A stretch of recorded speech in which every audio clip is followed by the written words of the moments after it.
So if you've been following my channel for some time, hopefully you know that I've been really trying to give you guys tips on how to get a very restorative sleep. And it's really interesting because the way I look at the couple hours leading up to sleep is that can be a real health trap. What we do the 2 hours before we go to sleep really matters for our quality of sleep. And hopefully you know that quality of sleep is not only important for losing weight, but it's important for brain repair, it's important for your organ repair, it brings down inflammation, it's important for your fasting lifestyle. I mean, sleep is a really essential health habit. So that's why I've been doing a lot of videos, because I want to make sure you're mastering it. So with that in mind, on this video, I want to talk about what you can drink before you go to sleep that will help you relax. And I realize, like, it's some of us, if you're like me, I can't calm myself down.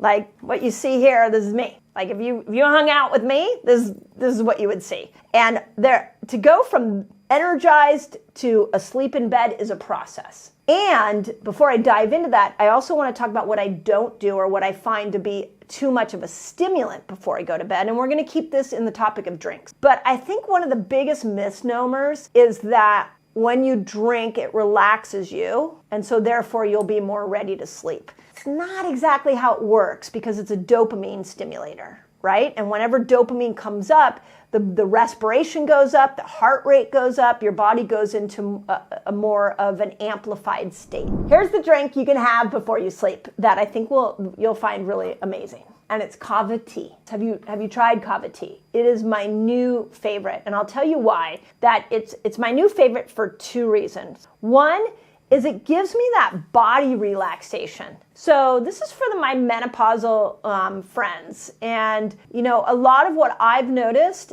as progesterone has left my body, I'm 54, I'm postmenopausal, as progesterone has left my body, my body has trouble relaxing. It's like, it's not always my mind. Sometimes it's my body that needs relaxing. And Cava is one of those things that really gives me that body relaxation, which is essential for going to sleep. And one of the ways that it does that is that it has a compound in it called cavalactones. And cavalactones activate Gaba. Okay, now those of you who've been following me for a while and all my hormone stuff, you're like, oh, I know when she's talked about Gaba, that's what progesterone stimulates. Yes, so let's give this a big picture moment. At about 35 for women, progesterone starts to go down. And it just goes down, down, down, down, down until you go into your postmenopausal years in your 50s and your 60s. And as progesterone goes down, so does GABA. We have trouble calming ourselves. Yes, we can be a little more anxious than normal. So we need as much GABA,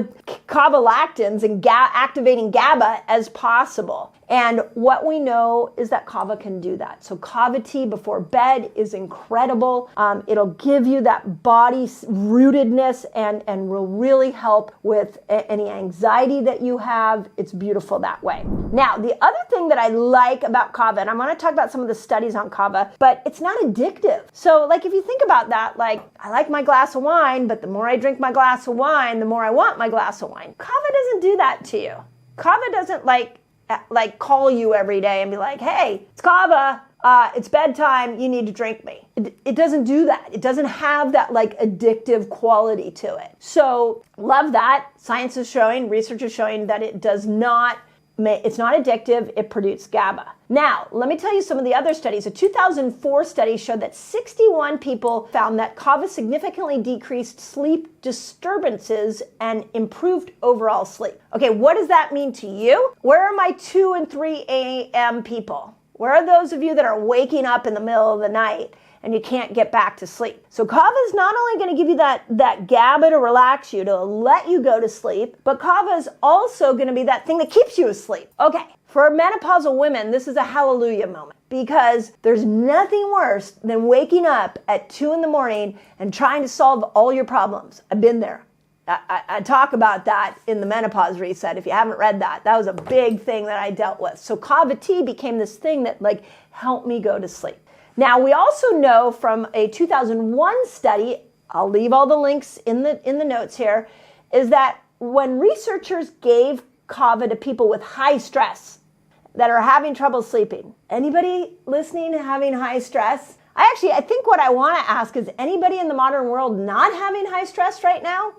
Okay, well, they didn't have to go far to find the sample size. But the higher the stress levels, and they gave them the Cava, that they not only fell asleep faster, but they stayed asleep longer, and it improved their mood, which Cava does. Okay, check this out. I have a free fasting guide for you all. It's free. And it's going to teach you all the basics of fasting. It's going to teach you how to kill hunger when you fast, which is really cool. And it's going to show you how to break your fast, among many other things. All you got to do is click on this link right here and enjoy. Sometimes I'll have Cava in the morning, and I can sit and just sort of meditate and slowly wake up, and it puts me in a good mood. So it does have a mood boosting effect. So with all that in mind, how do you make Cava? There's a lot of different types of Cava. And, I'll give you 3 ways that I've seen that are easy. So one is you can make a pre-made tea, or you can just buy a pre-made tea. There's a lot of Cava teas out there. You just got to go searching for them. Yogi Tea has a Cava tea. It's a very popular brand. I have no affiliation with them. It's just one that I've seen that has worked really well. There's Cava shops that have showed up. I live in California, and a lot of shops around here. You can find Cava bars, which are kind of fun to go to. So you can get some pre-made tea. You can also make Cava from the root. It's a bit of a process.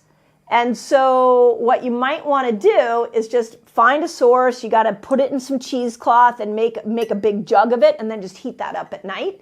There's great resources for that. You can just Google powdered Cava and just make sure you're finding a good source that's organic. Or you could add some Cava extract to another tea. So the thing about Cava is it has a very distinct taste. So if you don't love the taste of Cava, you could just get a little bit of a tincture and add it to one of your favorite teas, maybe a sleepy time tea. I can tell you that I do know the brand True Cava. I know Cameron, the founder. He is amazing. I have, again, no affiliation, just a good product that I would pass along to you all. So once it's like one of those things. Once you really dive into Cava, you'll see there's a whole world of Cava aficionados out there, a lot of different sources. But I think we tend to think of Cava for calming our spirit and calming our body, but we don't tend to think of it as a sleep aid. I feel like valerian root gets a lot of credit for helping us sleep. Magnesium also, as it should. But we don't tend to think of Cava as something that will help us get to sleep and stay asleep and put us in a good mood the next day. If you're looking for a good night's sleep and you haven't tried Cava, I just want to do another video for you all on all the ways you can get a good night's sleep. And I will continue to give you great sleep hacks. Hopefully you all know in the Menopause Reset, we actually put this out last year. And re-put it out again, and there's a whole chapter on effortless sleep in there. So if you need all my sleep hacks, it's in this book. And as always, I hope that helps. I don't want you to waste money on supplements. Your body's a miracle. Buy the right ones. Sometimes you don't buy them at all. Check out this video so you don't waste money on your supplement. When we do the same probiotic over and over and over again, what we're doing is we're creating a monoculture in our gut.